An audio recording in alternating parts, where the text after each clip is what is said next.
পবিত্র হাদিসে কুদসি আল্লাহ পাক রব্বুল আলামিন বলেন, দুনিয়ার মুসলমানেরা রে, আমি আল্লাহ, আমি দুনিয়ার মানুষের সৃষ্টিকারী, সৃষ্টিকর্তা। এই সৃষ্টিকারী আল্লাহ, আমি তোমাদেরকে ঘোষণা দিচ্ছি, তোমাদের মালিক। ইয়াতাকাররাবু ইলাইয়া বিল নওয়াফিল। আমার বান্দা বান্দি যখন ফরজ ওয়াজিব সুন্নত পালন করে আমার বান্দা হয়, এরপর নফলে যখন নিজের জীবনটা কাটিয়ে দেয়, নফলে ব্রত হয়ে যায়, সারা রাত ধরে ইবাদত করে, সারাদিন রোজা রাখে, মিলাদ কিয়াম করে, নফল ইবাদত করে, কোরআন শরীফ তেলাওয়াত করে, দরুদ সালাম পড়ে, যত নফল ইবাদত করে, নফল দান সদকা করে, এই বান্দাগুলো আমি আল্লাহর কাছে নিকটতম ওলি হয়ে যায়। কি হয়ে যায়? ওলি হয়ে যায়। হাদিসে কুদসি বুখারী, আপনারা একটি হাদিস বারবার পাবেন।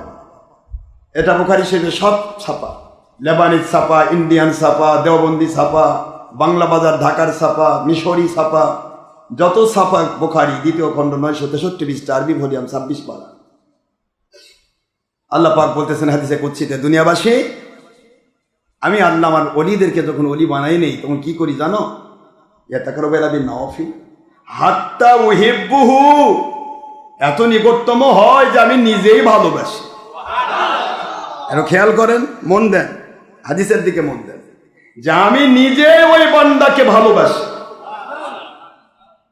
আর যখন আমি ভালোবাসি, ওয়াইদা আহবাবতুহু, যখন ভালোবাসি, এটা বুখারীর ইবারত, বুখারী শরীফের হাদিসে কুদসির ইবারত। প্রায় 40টি হাদিসে কিতাবে হাদিস এসেছে। আল্লাহ পাক বলতেছেন, হাদিসে কুদসি তো ডাইরেক্ট আল্লাহর বাণী। আল্লাহ বলতেছেন যে আমি ওই বান্দাটাকে যখন ভালোবাসি, তখন কেমন হয়ে যায় তা জানো? কুনতু বাসারাহুল্লাযী ইবসিরু বিহি, ও বান্দার চোখটা আর নিজের থাকে না, ওটা আমার পাওয়ারই চোখ হয়ে যায়। এর ডাইরেক্ট বুখারীর ইবারত। কুনতু সামআহুল্লাযী ইয়াসমাউ বিহি, ওই বান্দা যে কান দিয়ে শ্রবণ করে, ওই শ্রবণ শক্তিটা তার নিজের নয়, আমি আল্লাহ রব্বুল আলামিনের পাওয়ারই শ্রবণ শক্তি। আল্লাহ তো বলেছে, আমি তো ব্যাখ্যা করে বলতেছি। আল্লাহ তো সরাসরি বলেছেন কুনতু, আমি হয়ে যাই। হাদিসের ইবারত হলো কুনতু, আমি হয়ে যাই ওই বান্দার চোখ, যে চোখ দিয়ে ওই বান্দা দেখে। এটা হলো হাদিসের মূল ইবারতের অর্থ, ডাইরেক্ট অর্থ। আমরা ডাইরেক্ট অর্থ করি না, আমরা ব্যাখ্যা করে করব যে আল্লাহ তো কোনোদিন বান্দা হতে পারে না। কথা বলছেন না কেন? এই যে তাবিরি অর্থ হচ্ছে, এখানে ব্যাখ্যাগত অর্থ হচ্ছে আল্লাহ পাকের পাওয়ার দিয়ে ওই বান্দার চোখ চলে।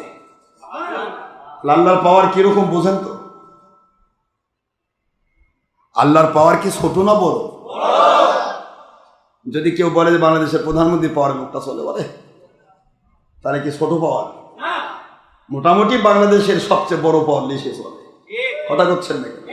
এখন সারা পৃথিবীর প্রধানমন্ত্রী, রাষ্ট্রপতি ভিক্ষুকের ঝুলাম হাতে দিয়া রাস্তায় নামে দেওয়া, আর রাস্তার ফকিরকে ভিক্ষার জন্য ফেলে দিয়া মাথায় মুকুট পরে দেওয়ার ক্ষমতা যে আল্লাহ, ওই আল্লাহ বলতেছেন আমি ভালোবাসি, আমার পাওয়ারই চোখ দিয়ে দেখে।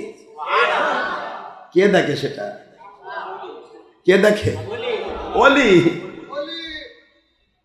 এই হাদিসের ফার্স্ট ইবারত হচ্ছে ওমান আদালি ওলিয়ান, এটা ওলি শব্দ দিয়ে আসছে। হাদিসটার ফার্স্ট ইবারতটা এটা, ওমান আদালি ওলিয়ান ফাকাদ আযানতুহু বিল হারব, আমি যে ওলির সংজ্ঞা দিচ্ছি, এই ওলির দুশমনি যে করে, আমি আল্লাহ তার বিরুদ্ধে যুদ্ধ ঘোষণা করি। এটা আল্লাহ পাকের কথা। সেই ইবারতেই বলছি, ওই একই হাদিসের ইবারত পরের ইবারত হচ্ছে ওই ওলিকে আমি আল্লাহ এত ভালোবাসি যে তার চোখটা তার নিজের থাকে না, ওটা আমার পাওয়ারফুল চোখ হয়ে যায়। কুনতু আইদিয়াহুল্লাতী ইয়াবতিশু বিহা, ওই বান্দা যে হাত দিয়া কোনো বান্দার জন্য দোয়া করে, ওটা তার হাত নয়। এটা আমি আল্লাহর কুদরতি পাওয়ারি হাত। ওই বান্দার হাতে যারা মুসাফা করে, এটা তার সাথে মুসাফা করলো না, ওই বান্দার হাতে মুসাফা করার সাথে সাথে সে যেন আমি আল্লাহর কুদরতের সাথে মুসাফা করে ফেললো, কারণ ওর হাতটা তো আমার পাওয়ারি হাত। একটু জোরে বলেন না সুবহানাল্লাহ। ওই বান্দা যেই জবানটা দিয়ে কথা বলে, কুনতু লিসানাহুল্লাযী ইয়ানতিকু বিহি, এ বান্দা যেই জবান দিয়ে কথা বলে, ওই জবানটা আমার বান্দার নয়, ওটা আমি আল্লাহর কুদরতি পাওয়ারি জবান। এই জন্য কুদরতি পাওয়ারি জবান দিয়া যেই ওলিরা কথা বলেন, ওই ওলিদের মুখ দিয়ে কখনো আল্লাহর অসন্তুষ্টিপূর্ণ কথা বের হতে পারে না। একটু জোরে বলেন সুবহানাল্লাহ।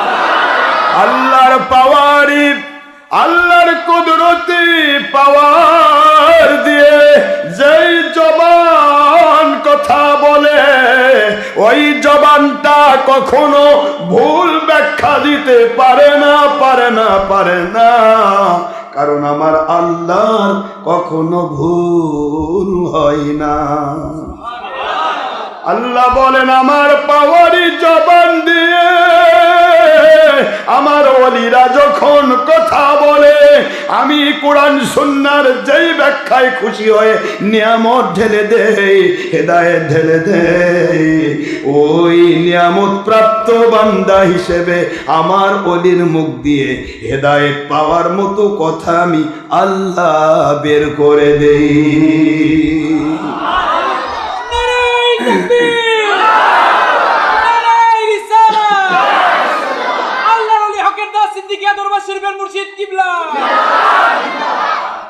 তাহলে অলির দরবারে গিয়ে বসা মানে কার দরবারে বসা?